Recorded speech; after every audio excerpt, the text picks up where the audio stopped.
Olá João, gosto de ter-te aqui novamente. Tu, a última vez, falaste-nos como a seguir a teres acabado com o turismo, foste para o Pantanal a trabalhar. Podem ver o episódio, alguns episódios atrás, mas para já vejam este. Mas vamos voltar um bocado atrás no tempo. Tu fizeste uma viagem à boleia até ao Senegal antes disto, entre o curso que não concluíste e o curso que acabaste por concluir. Sim. Então, quando tu estavas a tirar Engenharia Ambiente, decidiste que aquilo não era para ti, despediste, e o que é que foste fazer a seguir? A seguir estive a fazer um voluntariado na Roménia e até essa viagem, quase todos os anos da minha vida era fazer trabalhos sazonais, juntar algum dinheiro e viajar. A maioria das vezes à boleia, porque era no início, porque não conhecia e tinha a curiosidade de saber como é que era viajar à boleia, e pela razão financeira também, que é das maneiras mais baratas de viajar. Então era um mix dos dois, porque realmente viajar à boleia também é conhecer pessoas e quase sempre aparecem experiências ou situações inesperadas que tu não podes controlar, como se fosse num autocarro, por exemplo. Yeah. É verdade, eu inicialmente comecei a andar à boleia para poupar dinheiro e confesso que continuo se voltar a andar à boleia, sei que vou voltar, será um bocado também com essa parte, que é fixe poupar dinheiro, não é? Para qualquer pessoa. Mas uma parte tão importante é mesmo isso, um gajo tem a oportunidade. E é um filtro super grande, isto é, super alargado. Nós podemos, a partir de quem para, terá o tipo de personalidade de ser a pessoa que para dar boleia. Portanto, não é toda a gente, mas mesmo assim o espectro é bem grande, não é? Exato. Já tiveste alguma má experiência em andar à boleia? Tive uma, mas isso se calhar pode ser um outro episódio. Ok. Mas tive uma experiência também com armas e de tentarem roubar dinheiro dentro de um carro numa viagem de Budapeste a Bucará, outra vez para ir para a Roménia, com um rapaz que nunca tinha andado à boleia. Eu disse-lhe que andar à boleia era altamente, e a única vez que ele andou à boleia fomos assaltados. Mas ao mesmo tempo até curti ouvir. Sim. Mas porque tu vives no norte. Mas ok, vamos deixar então. Mas se calhar é melhor para outro episódio. Porque dá para um. Sim, tem várias peripécias nesse trajeto. Ok, então a mim contas-me agora quando formos de carro para cima. Okay. E aqui dentro estamos foda, vão ter que esperar aí uns meses. Sim. Mas sim, desculpa, continua. Então vou começar. Então nesse ano, com uma amiga minha, decidi fazer uma viagem à boleia até o Senegal, porque eu já tinha conhecido Marrocos e a minha amiga queria conhecer algum país em África. E nós queríamos ir à boleia, os países mais próximos a seguir a Marrocos, quem vai para sul, é Mauritânia e Senegal.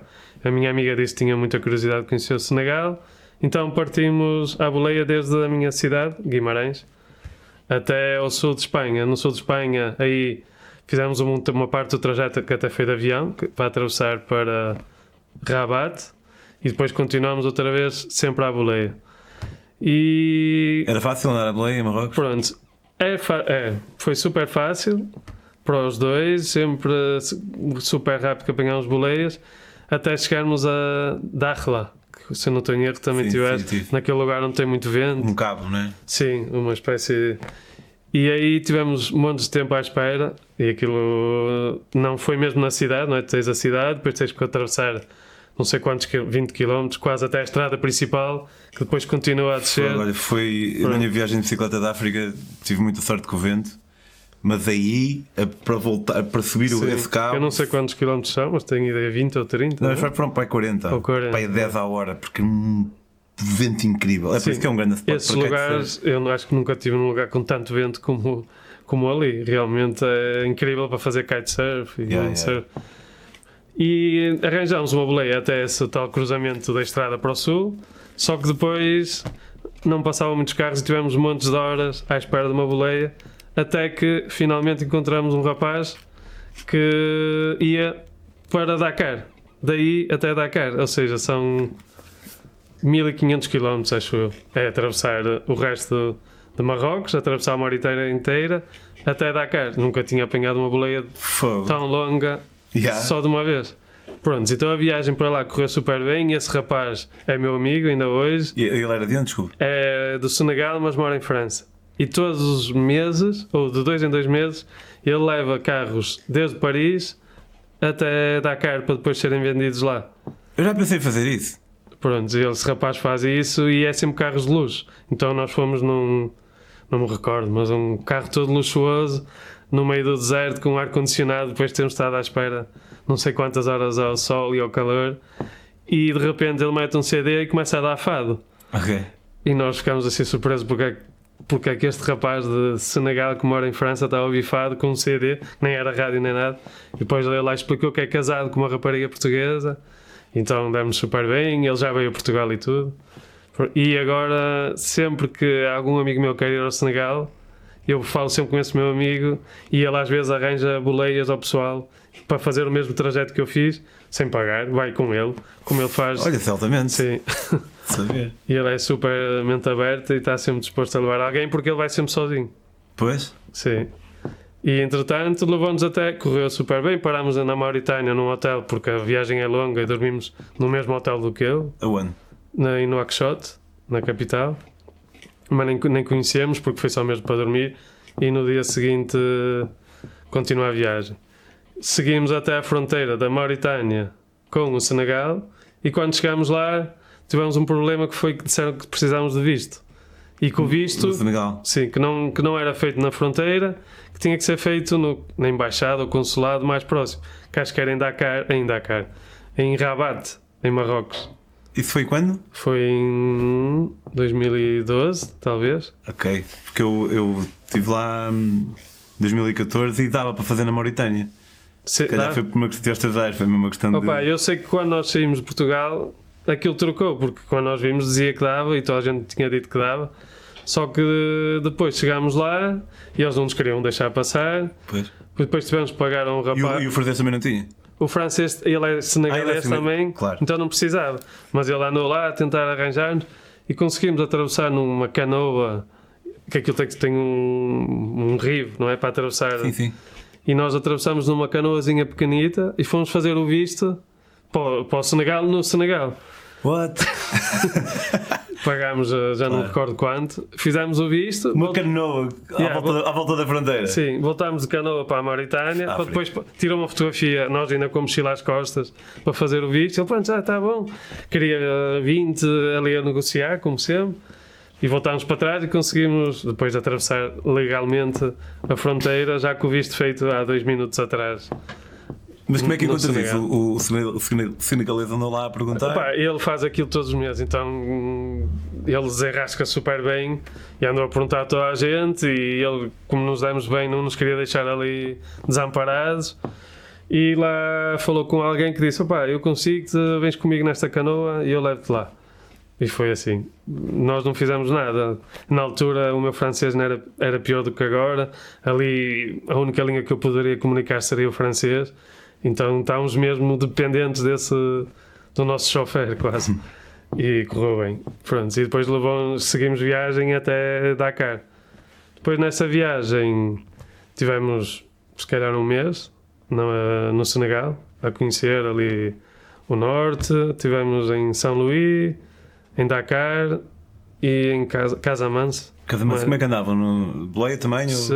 Sim, boleias e transportes públicos naqueles... autocarros coloridos que só partem quando estão cheios. Às vezes ficas ali horas, qualquer país da África. Sim, horas à espera. Eu lembro de sentir-me bem estúpido quando senti que as pessoas olhavam para mim como se eu fosse bem estúpido quando eu perguntava que era zero. Que era zero? Tu estás maluco? Sim. Eu sou, no início, quando não está habituado, ele diz: tens que esperar que aquilo enche. Mas se calhar inocentemente pensas que se calhar que enche sempre rápido, mas nem sempre. Eu às vezes lembro de esperar horas e horas por um autocarro para ir a 200 km de Dakar. Mas pronto, uma pessoa habitua-se e faz parte das viagens e eu gosto dessas coisas. Sim, sim. E depois as mulheres... Há sempre a atividade a acontecer. Um gajo da janelita do autocarro dá para comprar tudo. Água, comida... Sim, acontece uma vida inteira ali à volta. E depois, então, as aventuras que depois aconteceram foi mais no regresso. No dia anterior, antes de nós começarmos a voltar para Portugal, a minha amiga, sem nunca me ter dito nada antes, disse ao João: eu acho que vou ficar aqui a fazer voluntariado e acho que vou ficar aqui a viver. Assim de repente. E eu aceitei, claro, não lhe podia impedir. Ela tinha acabado a licenciatura, não tinha nada que aprendesse a Portugal. E eu tinha que regressar porque tinha que voltar para fazer os meus trabalhos sazonais e para depois ir para a universidade. Então, passado 2 dias, nós andámos esses 2 dias à procura de voluntariados para ela fazer, para pelo menos durante o início ter algum lugar onde ficar, que entretanto encontramos. E passado 2 dias despedimos-nos e eu recomecei a viagem de boleia de volta a Portugal, mas desta vez sozinho, que aí complicou-se um bocadinho mais mesmo as boleias. Pois, tem uma mulher. Sim. Então, só para chegar até à fronteira da Mauritânia demorei muito mais. Na fronteira outra vez não me queriam deixar passar a pé. Diziam que eu tinha que ir dentro de um carro. E todos os carros a quem eu pedia para ir pediam dinheiro. Porque a Mauritânia tem aquela zona que é a terra de ninguém, onde tem pai 2 ou 3 km de carros todos rebentados. Sim, isso é entre a Mauritânia e Marrocos. Perdão, é verdade, sim. Desculpa, sim. Mas nessa fronteira eles diziam que eu tinha que para passar a fronteira tinha que ser dentro de um carro, que não podia ir a pé. E toda a gente pedia dinheiro. Depois apareceu um rapaz que chamou por mim, a dizer: João Paulo. E eu: como é que tu me conheces? E tinha sido um couchsurfer que eu conheci em São Luís, que se não estou em erro tu também conheceste, o Petit Diouf. A sério? Não, eu não sabia isso. Onde é que viste isso? Se calhar até tem uma foto eu acho que está num dos teus livros, não me recordo, mas pronto. E esse rapaz tinha falado com alguns amigos dele que moravam na fronteira, a dizer que eu ia para a fronteira, que se houvesse algum stress para me ajudar. Está aqui, pá, não dá para ver na câmera, mas é o gajo. É o gajo aqui, é este aqui, provavelmente também não sei. Sim, assim todo rasta, não é? Pô, que cena, meu.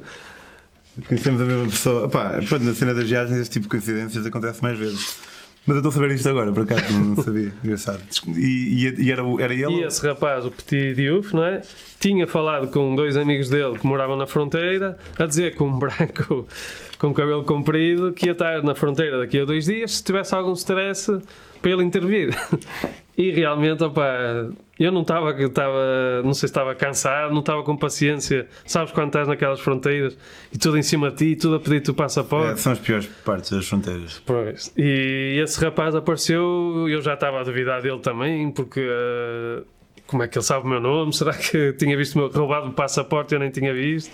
Mas depois ele disse: Petit Diouf, sou amigo do Petit Diouf. Pronto, e toda a gente foi-se embora e a partir daí ele arranjou-me logo um carro com quem eu pudesse passar a fronteira. Mas antes disso fui almoçar com ele na casa dele, assim, uma comida. Opa, eu como me oferecem, eu como, mas eu olhei para aquela comida e disse que aquilo de certeza que me ia fazer mal.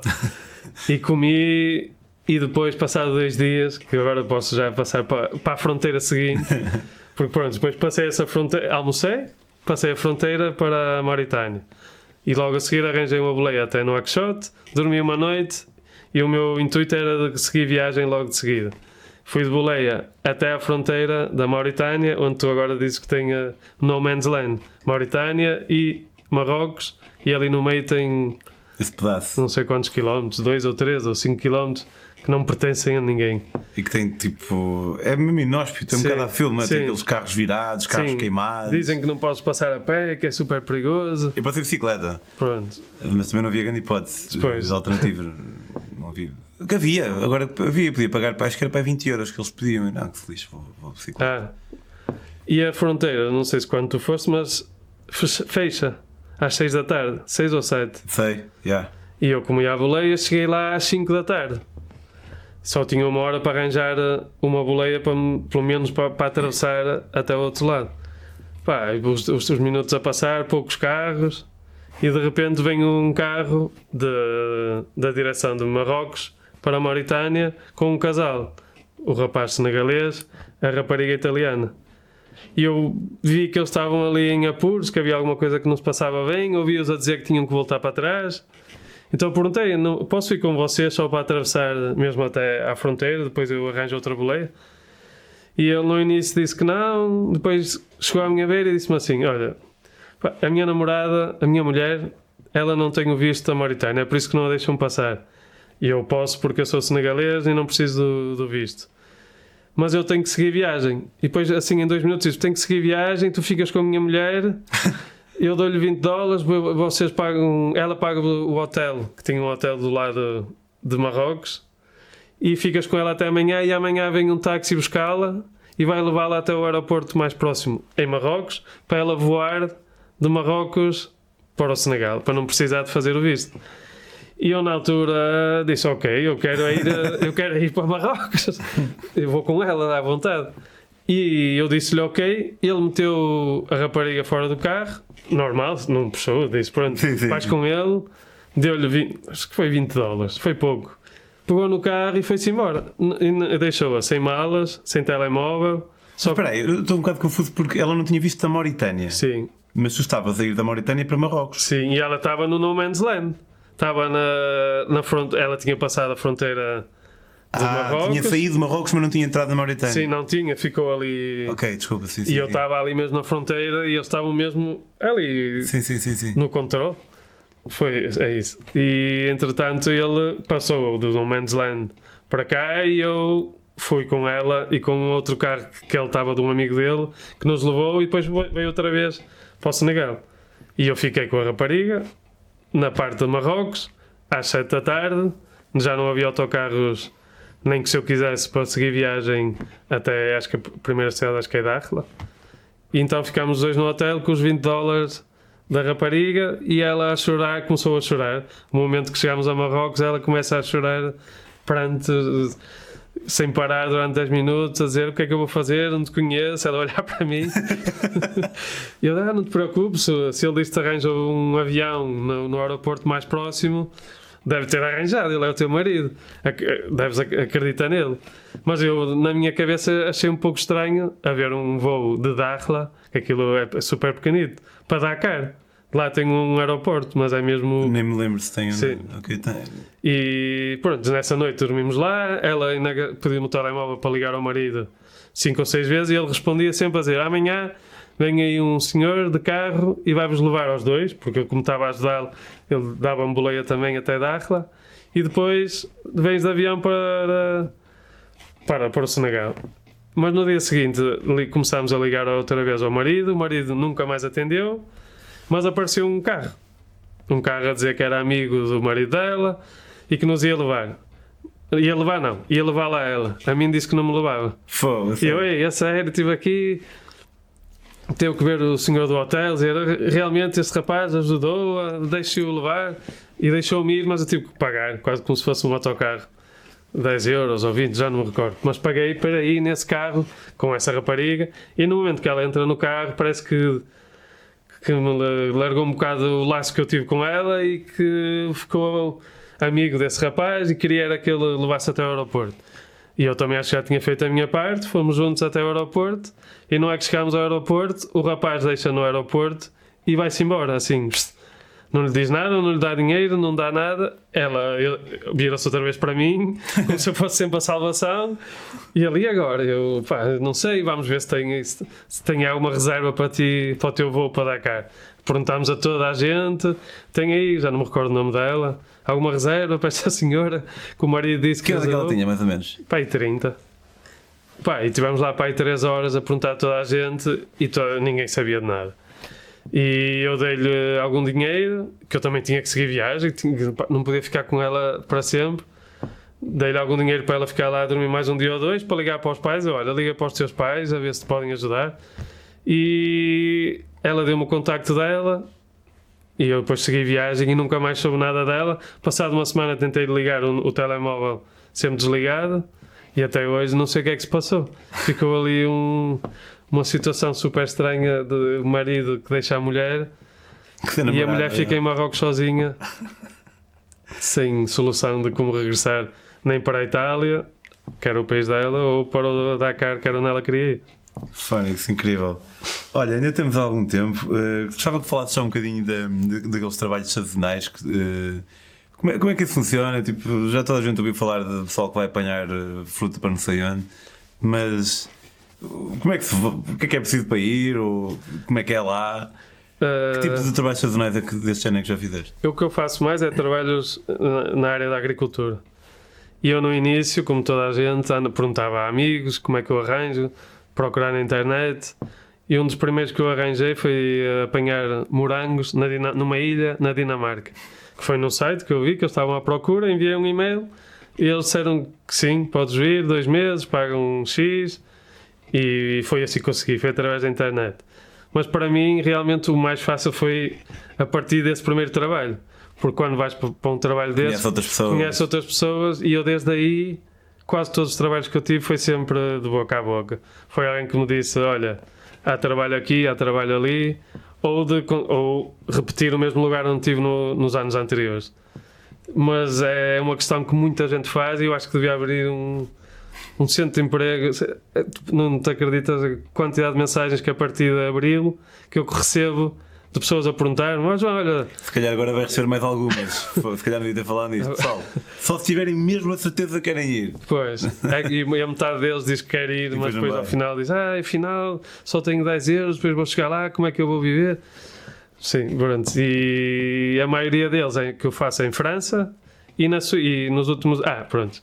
A maioria dos trabalhos que eu fazia era em França, mas o sonho era ir para a Suíça, porque a Suíça paga um bocadinho melhor do que em França, mas os contactos eram menos. E toda a gente fala sempre da Suíça como se fosse o sonho dos trabalhos sazonais. E passado não sei quantos anos de trabalhar lá mais no sul de França, conheci um rapaz que também já tinha trabalhado na Suíça e arranjei o contacto através dele, e agora é sempre assim, é sempre através de amigos ou de amigos que já trabalharam lá ou que vão trabalhar nesse ano, e é sempre preciso mais mão de obra. E não falta, é só mesmo procurar, é mesmo ter vontade, não é preciso experiência, que aquilo são tudo trabalhos, são físicos, alguns mais do que outros. As pessoas também perguntam muito se não vai dar cabo das costas. Eu não vou dizer que, claro que não é estar sentado num supermercado numa cadeira, mas para uma pessoa saudável qualquer pessoa pode fazer um desses trabalhos. Eu curtia cortar erva na Califórnia. Acho que agora está legal, se calhar ganha-se E menos. na Suíça também é. Agora... Ouvi dizer que o pessoal é bastante alucinado lá, o pessoal que trabalha nesse tipo de... Ouvi dizer, uma rapariga contou-me da experiência dela quando a cortar erva na Califórnia. E acho que os colegas dela eram bastante alucinados. Eu tenho boa curiosidade. Eu gosto de pessoas estranhas. Sim, eu também já ouvi muitas histórias. Tanto na Califórnia como aqui na Europa também é preciso ter um bocadinho de atenção, porque às vezes há trabalhos ilegais. Em França é tudo com contratos, mas se eles não estão com contrato, podes terminar o trabalho sem receber. Isso, a mim nunca me aconteceu, mas tenho mil amigos que já fizeram trabalhos sem contrato, porque dizem que pagam mais por não ter contrato, não ter descontos, só que terminaram o trabalho sem contrato, mas também sem dinheiro.